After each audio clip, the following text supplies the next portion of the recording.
السلام علیکم ورحمۃ اللہ۔ عالم اور عالم میں خوش آمدید۔ ناظرین کرام،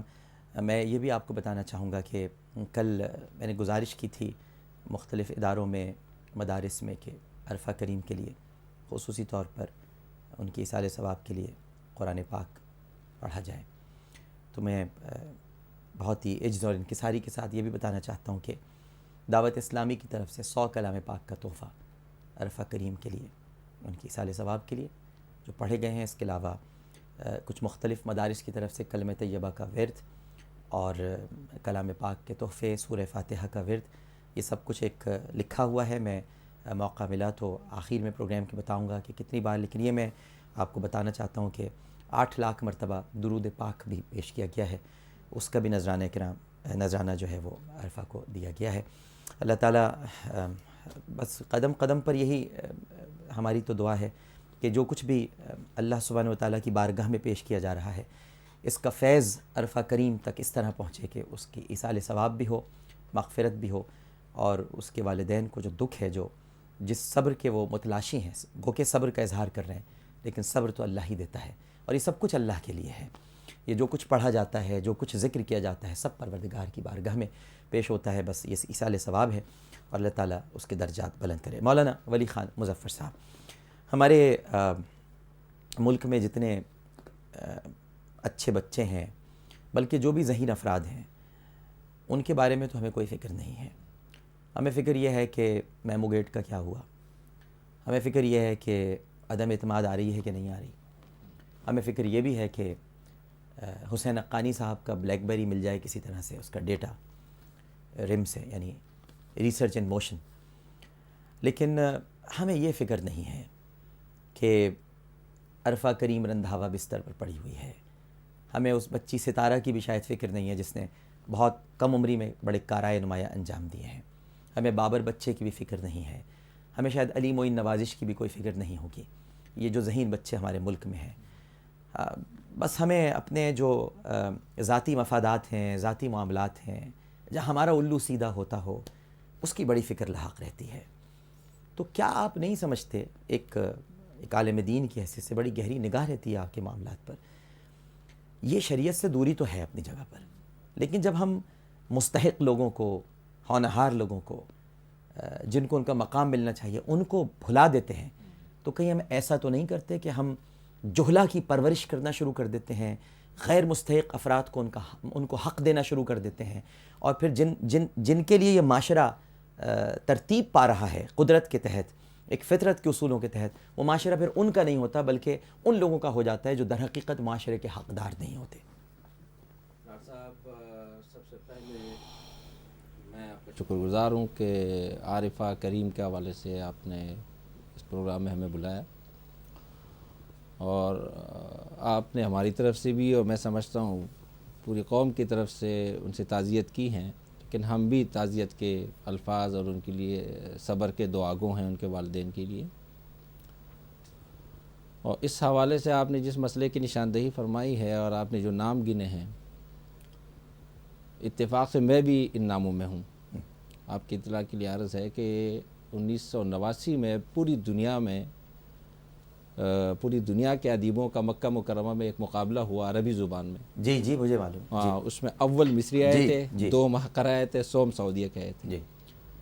اور وہ بہت بڑا مقابلہ تھا، بہت جس میں بڑا، آپ کی سیکنڈ پوزیشن ہے۔ جی، تو یہ قوم کے لیے ایک اعزاز کی بات ہوتی ہے۔ اسی عربی کی مناسبت سے یہاں ہماری قوم میں جو جہالت کی طرف آپ اشارہ فرما رہے ہیں، اللہ تعالیٰ آپ کو علم کے روشنی کا مینار بنا دیں، کہ ان کا نام ارفع لکھا جا رہا ہے۔ ان کا نام ارفع نہیں ہے جس خاندان سے اور جس کہہ لیجئے کہ اللہ والوں سے ان کے والد صاحب، ان کے دادا کی جو نسبت ان کے والد صاحب نے فرمائی، اس سے اندازہ یہ ہوتا ہے کہ یہ نام ہے عارفہ کریم۔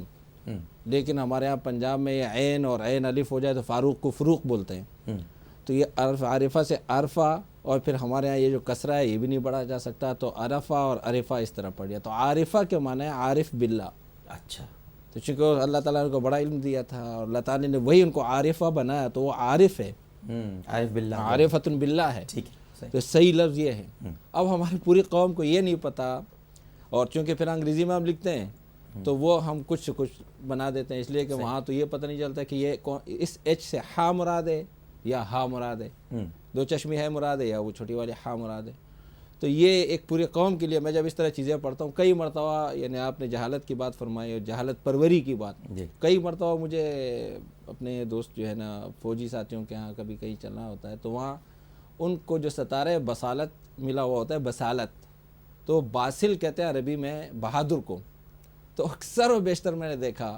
کہ وہاں لکھا ہوتا ہے ستارہ بصالت۔ ستارہ بصالت اگر سواد سے لکھا جائے تو اس کا مطلب ہے کہ وہ پیاز کا ستارہ ہے۔ چلیں یہ تو ٹھیک ہے، وہ بصل سے ہے۔ بالکل صحیح۔ اب یہ بتائیں کہ یہ جو ہم نے کیا ہے، میں اسی طرف آ رہا ہوں، تو اب ہمارے ہاں جہالت پروری ایسی ہے اور ہم نے قرآن اور حدیث کی زبان اور علمی زبانوں کو چھوڑا ہے۔ اب ہماری جب یہ حالت ہوگی تو اب ہمارے درمیان عارفہ جیسی بچیاں ہوں گی، قابل لوگ ہوں گے۔ قابل لوگ کون ہیں، کہاں پر جوہر ہے، اس کو پہچاننا اب ہمارے درمیان سے نکل جائے گا، اور بلکہ یہ ہوگا کہ وہ جو احساس زیاں جاتا رہا کارواں کے دل سے، احساس زیاں جاتا، تو احساس زیاں اب الحمدللہ اتنا تو ہے کہ احساس زیاں ہے ہم لوگوں کو، آپ کو ہے، اور آپ اس پر گفتگو فرما رہے ہیں۔ لیکن حقیقت یہ ہے کہ ایسے بچوں کی میں سمجھتا ہوں کہ قومی سطح پر بلکہ عالم اسلام کے سطح پر ان کے جو ہے میں سمجھتا ہوں کہ تشجیع ہونی چاہیے، حوصلہ افزائی ہونی چاہیے، اور اس طرح ہی کے بچوں کو آگے لے کر لے جایا جائے اور ان کو اپنی نئی نسل کے لیے علم اور معرفت اور روشنی کے مینار کے طور پر آگے پیش کیا جائے۔ اب صورتحال یہ ہوتی ہے کہ اس طرح کے جو بچے ہوتے ہیں یا اس طرح کے جو لوگ ہوتے ہیں یا ملک میں جو قابل لوگ ہوتے ہیں، ان کے تو ہم یا ہیروز جو ہوتے ہیں یا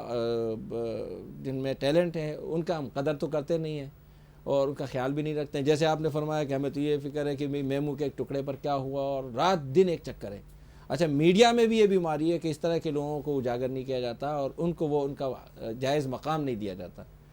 تو اس طرح اگر ہم کریں گے تو ہمارے جو قومی پستی ہے وہ پستی در پستی میں چلی جائے گی اور ہمارا نقصان ہوگا۔ تو اس پر آپ جو متنبع فرما رہے ہیں، میں چاہتا ہوں